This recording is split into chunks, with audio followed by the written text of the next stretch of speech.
শতরূপে সারদা এই গ্রন্থ থেকে পাঠ চলছে। এবারের বিষয় নবজাগরণ, সমাজ বিবর্তন ও শ্রীমা সারদা দেবী। অমিতাভ মুখোপাধ্যায়। পরবর্তী অংশ। সে যুগে স্ত্রী শিক্ষা বিস্তারের পথে একটি বিরাট প্রতিবন্ধক ছিল মেয়েদের বাল্য বিবাহের ব্যবস্থা। ভদ্রগড়ের হিন্দু মেয়েদের 8 থেকে 12-13 বছর বয়সের মধ্যে বিবাহই ছিল সাধারণ নিয়ম। বিবাহের পর সন্তান ধারণ এবং একান্নবর্তী পরিবারের নানান কাজে ব্যস্ত থাকায় মেয়েরা খুব কম ক্ষেত্রেই লেখাপড়া করার সুযোগ পেতেন। ছেলেদের অনেকের 20 বছর বয়সের পূর্বেই ছাত্রাবস্থায় বিবাহ সম্পন্ন হতো।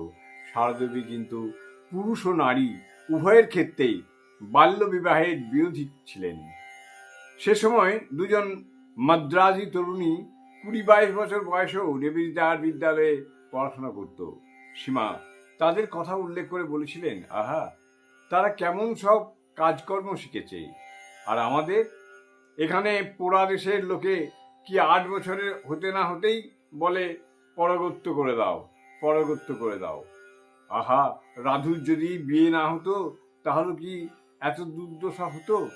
মায়ের এক সহোদর ভক্তদের কালীমামা তার কনিষ্ঠ পুত্রের মাত্র 11 বছর বয়সে বিবাহের আয়োজন করে মাকে কলকাতায় পত্রযোগে সেই সংবাদ জানালে সীমা কঠোর মন্তব্য প্রকাশ করে বলেছিলেন, ছোট ছোট ছেলের বিয়ে দিচ্ছে, আমার কাছে অর্থাৎ আমার মত আদায় করে নিচ্ছে, আখেরে যে কষ্ট পাবে তা জানে না।